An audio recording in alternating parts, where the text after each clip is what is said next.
All right, hello. It's the 41 Jobs podcast. It's VW Jobs here, a.k.a. Ian. People call me Ian on the show. I didn't want them to, but they do. It's too late. Too many friends call. It's too comfortable, I guess. Well, I took 2 weeks off after the almost 2. Yeah, I guess it would be 2 weeks today. I took off since the March Madness pregame prediction show, which went pretty well. I probably could have called quite a few more people and went about an hour or two, but I didn't. But it was good. I enjoyed it. So if you've ever had a chance to listen to it, I'm still trying to get the flow of this stuff. So I've got one more day off of my spring break. It's actually, I'm recording today on March 28th, 2016. So hear this in a year or two, you'll know why it's dated. Well, I watched a lot of NCAA basketball over my spring break and watched my Hoosiers get to the Sweet 16, but get beat by a better North Carolina team. So I was pleased with at least the effort they had for the tournament. But, you know, it was great. Like I said, not that I'm some kind of genius, but the first weekend's always the best of March Madness. And the second weekend, it's like the games weren't good at all. I thought they were all blowouts. I didn't think the games were very good. Maybe a couple. Syracuse winning was pretty exciting. It was pretty good because they were a 10th seed beating a 1 seed. My dog's barking ridiculously behind me outside. And I'm going to try to get this podcast in before I have to go pick up my kids at school. I promised I'd pick them up before or really after I did this podcast. But I told them this morning I'd pick them up. So they love that. They love getting picked up. And I usually work the same hours they're in school because I'm a teacher and they're a student. So I work the same hours they do, so I don't get to pick them up much. Mostly my wife picks them up. So it's kind of a treat for them just to have me pick them up once in a while. I took them to school this morning, so it was fun. But speaking of school, before I get into the subject of this podcast, which is what's wrong with the world if I were president, here's what I would do. That's the subject of this podcast. But my daughter, it was funny, I went to a band concert of hers, and it was kind of funny because, you know, I don't know. I guess a normal school band, it's not really my thing. I mean, I enjoy listening to my daughter and watching her play, and I think she's improved, and I think she does a great job, but nothing against band, but it's really kind of not my music. So, and then you'll have the band director / composer, if you will, or acting composer. I don't know how that works, but I don't mean composer and maybe writing the music, but actually sitting up there by the podium and, you know, conducting, not composing, conducting the band. So it's always funny that they'll introduce the band and what we've been working on, and they'll like go, well, we've got this exciting song that's derived from African culture, and we've changed a little bit. The kids thought it was upbeat, so we tried it. They'll kind of catch them dance while they're trying to sing and are trying to play their instrument, and we changed it a little bit for the audience, so it should be peppy. So you should like it. It's from the tribe of or and then he'll say it really perfect, and all of us are like, ooh, fancy. I mean, it's just a school band, free band concert, but they make it sound real classy and real fancy like. So I always get a kick out of that. And then they'll get into conducting, and it's like, what purpose does that serve?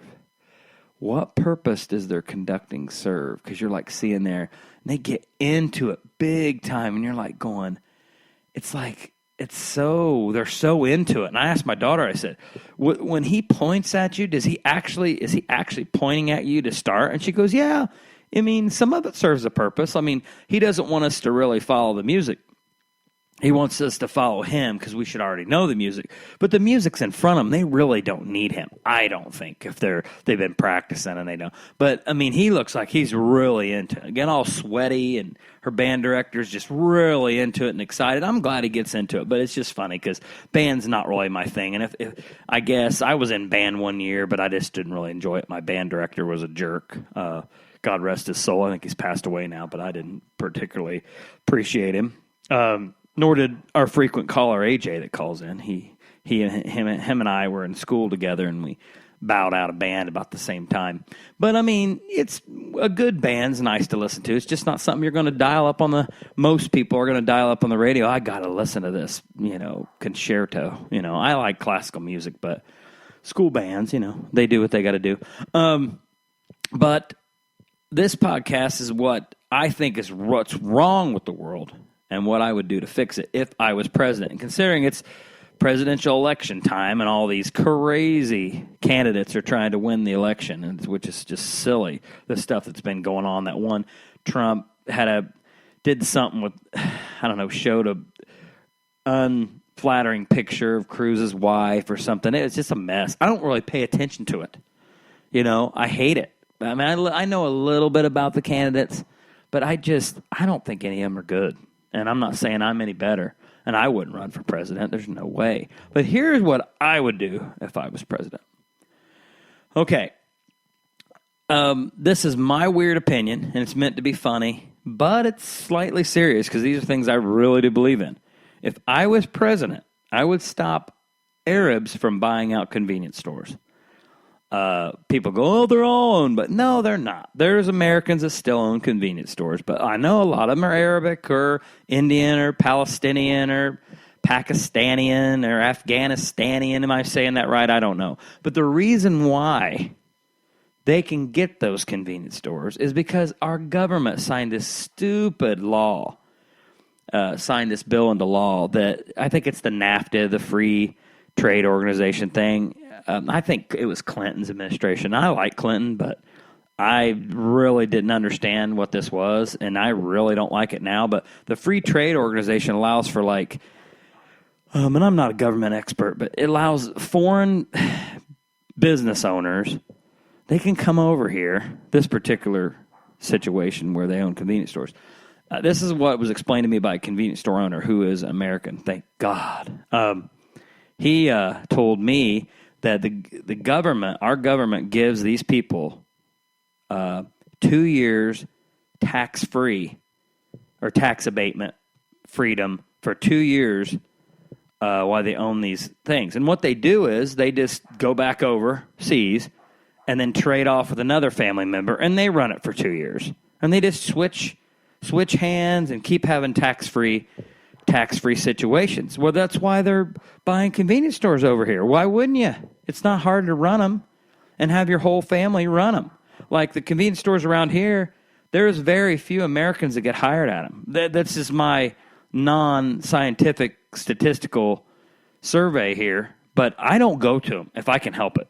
Unless someone's dying of a headache or dying of thirst and there's no other place to go and we're not familiar with the area, I will go to one, but I will not go to them if I can help it. I mean, thank goodness the town I live in is American-owned convenience store, and he owns another one in the town where I teach school in, and he also owns two Subways, and he's really good. And he said, I'm stupid for not selling out to those guys because they're giving me sick money to buy them. They'll go up to him and say, hey, Mike, I will give you $200,000 over the current value of your convenience store. And, I'll buy it from you and get out of the business. And he was telling me this stuff. He didn't use the Arab accent. That's me. But, and I'm thinking, that's nuts. No wonder they sell out and there's so many Arab-owned convenience stores. I mean, it might have hit other parts of the country first, like the East Coast and West Coast, whatever. But in the Midwest, it was never like that. And now it's almost all the American-owned convenience stores that I've ever visited are owned by foreign owners. And it's not really a racist thing. It's just they're usually Arabic or Indian of origin. I mean, I'm being, serious here and not being trying to be racially insensitive. But if I was president, I would stop Arabs from buying convenience stores. But that's not it.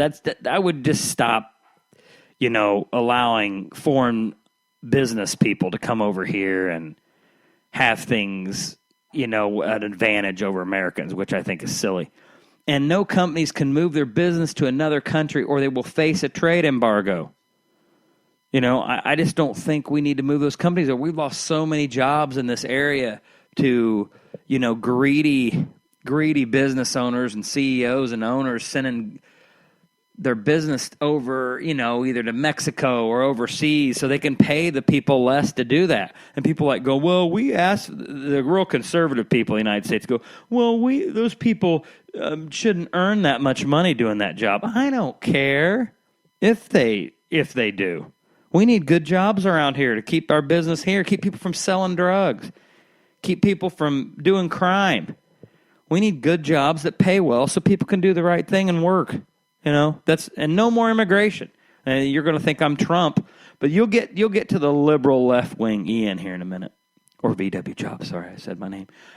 But I don't think companies need to move out of our country. I think our government should stop that. And if they do, well, we're not going to buy that stuff anymore. Okay? And the CEOs, see ya. Go be a French citizen or go be a citizen in Mexico, which I would really love, having the cartel down my neck every 2 seconds instead of the cops. I'd really rather like that.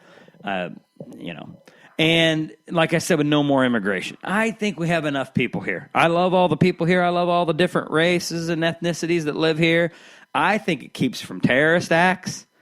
Not all terrorist acts. I'm sure there's people, homegrown here that are going to be terrorists. I hope not. But, it's going to stop that stuff. And that sounds ultra conservative and paranoid, but, if the shoe fits, whatever. And also another thing, people can't get welfare that as easily as they have in the past. Like, I watch some shows, and I don't get all my wonderful government political knowledge from TV shows, but I watched a show on Netflix called Lilyhammer with, is it Steve Van Zandt? He used to be in Bruce Springsteen's band. He was on The Sopranos. I think he was that guy with the big underbite, and he was one of Tony Soprano's right-hand men.